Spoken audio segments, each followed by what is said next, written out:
After the tour, we had a very interesting talk with Mrs. Etimad Bouzian and Mr. Abdelbar Munadi about the American Legation and the multiple roles it has played ever since it was set up. Well, thank you very much for accepting to have this interview. We are MA students from the Intercultural Communication Studies program of at the Department of English at the SACE Faculty of Letters and Human Sciences in FES. We are more than happy to be here today to ask you some questions about the history. Can we start by a little introduction of yourself? Yeah, hello and welcome. Really, we appreciate to see people from university, young people coming here. It's really a pleasure and an honor for us because we need you. And welcome. I'm Etimad Bouzian. I'm the associate director. I work here since 1999. My question is, first of all, the American Legation has been viewed as a museum. Museums have the important role of caring for and displaying collections of artifacts and other objects of artistic, cultural, historical, and scientific importance. What kind of artifacts and artistic objects that are valued by the American Legation? Yeah. You know that the American Legation is a gift from Sultan Moulay Suleiman in 1821 to the U.S. And also it's a historic landmark in U.S. and in Morocco also. Since in U.S. Well, a long time ago, but in Morocco in 2017. And I mean, the legation, the building itself, it's very important because it's a taste of Tangier, the multicultural. We can see, for example, a Moorish pavilion, and next to this Moorish there is European or American building.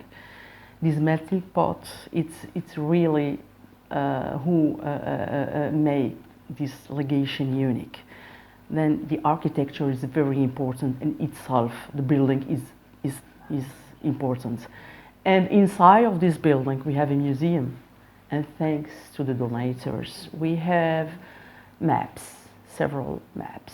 We have engravings, we have paintings, and all what we see inside the legation, thanks to the American donators, friends, they love Morocco, and they want, I mean, to do something in exchange to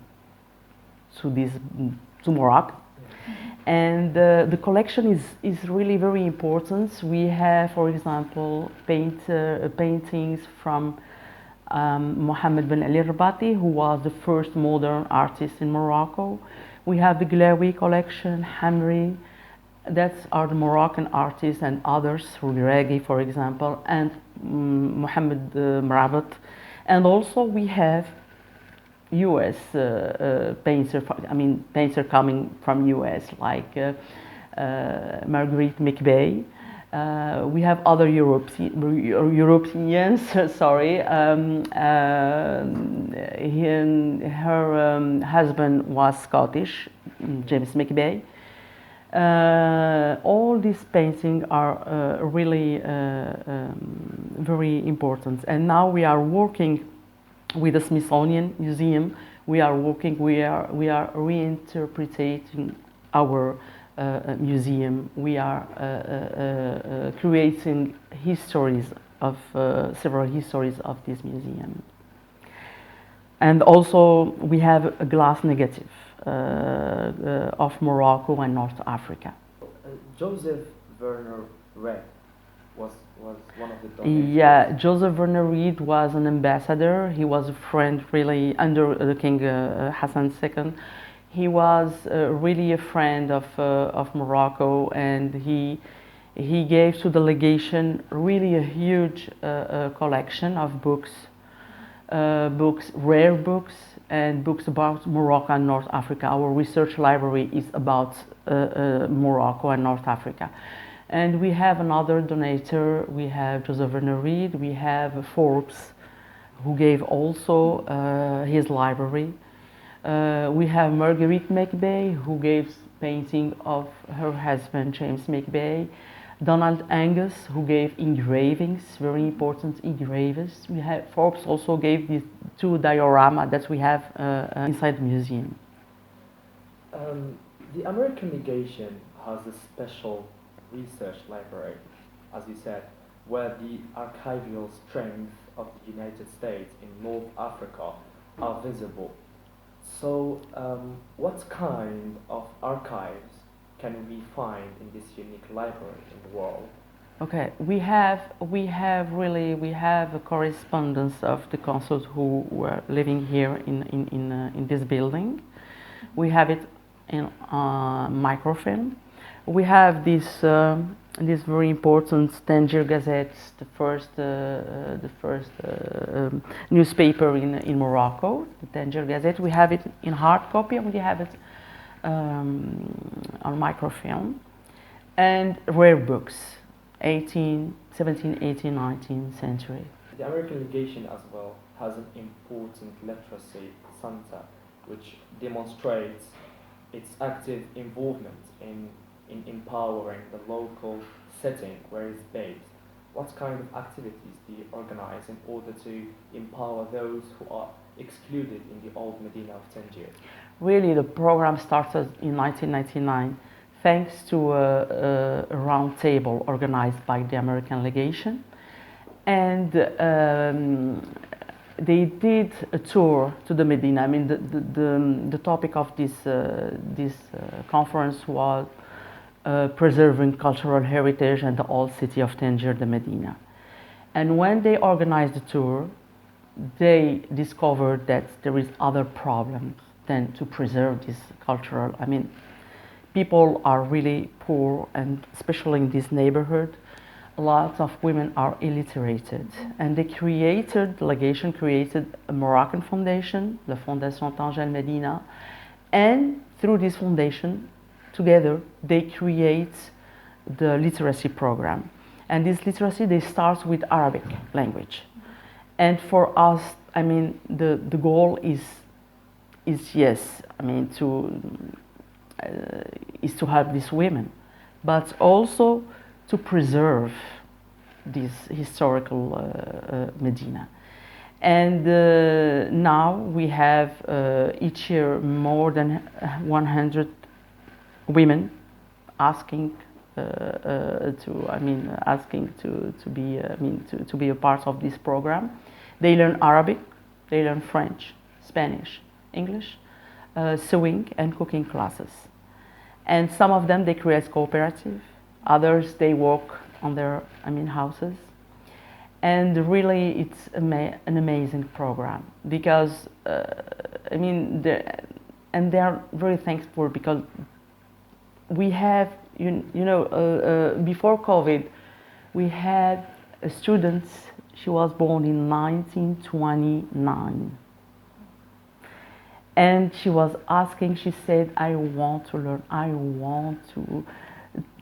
was young, and my father, didn't want to put me in a school, and really I want to do that. And she was really, each day she was coming, learning, and well, she died. But and we discovered another person.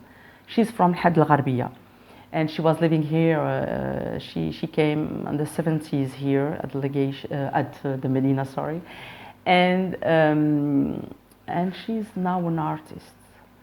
And we organized for her an exhibit. And they're a professional Lawrence Gallery, Arnold Gallery.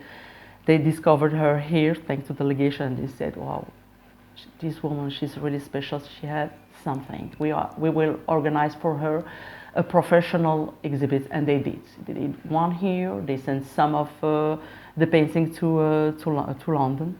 Others, she did other exhibits in Marrakesh. Now she's very known. If you put Fatima Gharbawi, one of the most naive artists in Morocco, she's now.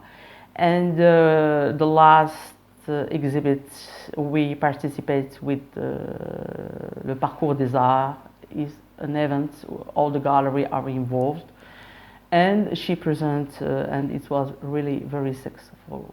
And we organized for her here inside the Legation in our pavilion an exhibit of Fatima Al-Gharbawi, and thanks to the literacy program that she is success. So here we come to an end. Thank you very much for your time, Mrs. Tiwad. That was very thought-provoking. Thank you very much. You are most welcome. Thank you. Thank you very much.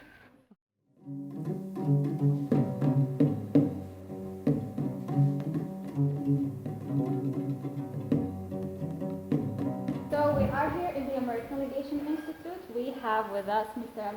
Munadi. Thank you for having us today. Absolutely. It's a pleasure to have you here, and it's a pleasure to have especially students from SAIS FES faculty. That's my alma mater. I studied there and graduated from there back in 2015, and I'm very pleased to have you here. Thank you so much. So can we start with a little history of the Institute? Yes. So the American Legation goes back to the 19th century. It was given by the Sultan Moulay Suleiman to the government of the United States to serve as a consulate and as a mission of the United States to Morocco. And for almost or over 150 years, it served as the primary American mission, diplomatic mission to Morocco, from 1821 till 1956. And then it became a consulate. But in 1956, when the U.S. Embassy was opened in Rabat, this building became a consulate general of the United States from 1956 until 1961. In 1961, it was turned into a State Department school, a school for the State Department, where U.S. diplomats, trainees, were trained in Arabic and French to serve in Francophone Africa and the Arab world. In the late 1960s, it was turned into a Peace Corps training center, where Peace Corps volunteers come into Morocco, studied here and trained for a while before going to their posts where they were posted to either teach or volunteer where they volunteered. And in 1976 exactly, it was the bicentennial of the independence of the United States, or the Declaration of Independence. The United States decided to sell it. But a group of diplomats and former diplomats who served here and trained here, and Peace Corps volunteers who were trained here and served in Morocco, came together and formed an association that had the purpose of creating a museum that celebrates the Moroccan-American friendship, and hence this museum was created to celebrate the Moroccan-American friendship. In 1983, it was declared a National Historic Landmark of the United States and became thereby the only and oldest national landmark of the United States outside the territory of the United States. And I believe it has this status. It's a unique status that it is a national historic landmark of two countries, of the United States as of 1983, and of Morocco as of 2017. So we are very unique in that. So a second question, what is the role of the American Legation Institute in promoting cultural diplomacy? Well, we don't consider ourselves as a diplomatic mission. We are not. We are an NGO. The Tangier American Legation Institute for Moroccan Studies is an NGO that promotes the Moroccan-American friendship. But in doing so, we do a lot of programming about the U.S., about the U.S. culture. We invite speakers, American speakers, to speak about aspects of American culture and American history. And we are a research center that is the center of the American Institute for Maghreb Studies in Morocco, and hence we receive a lot of scholars who do research in Morocco. We facilitate their residence in Morocco, but we also offer them space to speak about their research in Morocco to Moroccan audiences here in this very room. We have different programs. My colleague earlier spoke about the literacy program. We have cultural programs here.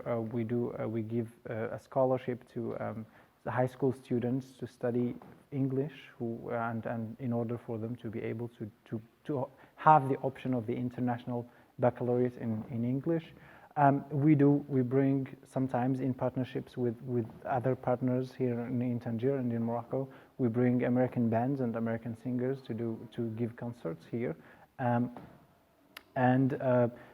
I believe that in doing so, we have a space that is shared between two cultures, two countries, and it gives a flavor of what Tangier and Moroccan history is like, the diversity in Moroccan history, what we have, and introduce this friendship and this diversity in the Moroccan-American friendship and history to international audiences, not only to local audiences, to get them to know about this unique place in their country, but also to American tourists who come here and see that there's a piece of America here, and for international tourists who come here and see this unique place that celebrates this great friendship between the two countries. Now we would like to know more about your partnerships, especially with Moroccan institutions. Yes, we have several partnerships. We work with different institutions. We work with a lot here in Tangier. We work sometimes with the wilaya, with the authorities, other times with individuals and with associations. We are proud of the programming that we do with different associations, especially artistic ones, of young adults or young kids who do, like Mumkin, for example, Mumkin Arts Cooperative, that does acrobats and that does self-improvement programs with kids. And we are very proud that we worked with them, and we still work with them on a program for kids with special needs to improve their personality, to make them less shy, and to make them perform. And they have done performances around the city, and people liked them. We also work with the American Language Center and the American Cultural Association to organize workshops and events for students and for young adults about different things, about theater, about fashion shows, anti-fashion shows, we worked with the U.S. Embassy here on a program on fighting like disinformation campaigns, especially about COVID. We did concerts, virtual concerts with the American Language Center and with Moroccan artists and bands of different cultures in Morocco. But we also work with the Moroccan universities. We have cooperation, especially with the University of the North, at Malik Saadi University. We have done programs. We have a cooperation, two aspects of cooperation with the cinema program, where we support 5 young researchers do films and organize activities for themselves about their research and create films related to their PhDs, and they are doing a great progress. We have a cooperation also with their International Film School Festival that was just like host 7th edition was just over a couple of weeks ago. And we supported Moroccan students from different universities and institutions to come to attend the festival and be part of the jury of the students and participate in the workshops and different workshops that were given there. But we also work with the master's program of the English language and history of ideas. We have been partners forever with them since they started, and we bring students here to benefit from different activities here, or we bring speakers to go there and talk to them about their research. And so our cooperation with Moroccan institutions has been rich, and we look forward to improving it and making it better. Thank you so much. So one final question. Sure. Knowing that the American Legation Institute is no longer an official body of the U.S. government, it is a private NGO. So what are the main sources of funding? Well, as an NGO, we depend mostly on grants. We have a museum that is helping us a little bit financially. Again, we have a symbolic entry fee to the museum that helps a little bit with the maintenance of the building, but we also depend on donations mostly. Grants from different institutions to run programming and run our programs, from different institutions, from American funders and supporters, but we also depend mostly on donations from different people on fundraising events that enable us, and with partner institutions like the American Institute for Maghreb Studies or CAYORC, the Council of American Overseas Research Centers, that we are affiliated with, and we are their center in Morocco, and so we get some funding from them, and we depend a lot on donations and fundraising events to raise our funds so that we can continue our programming and keep the lively atmosphere and the legation alive and kicking. Interesting. And we did have actually a very good look at the lively atmosphere that Mr. Abdulbar Munadi has talked about. So thank you so much for having us. Thank Absolutely. you for your time. It's a pleasure to have you here.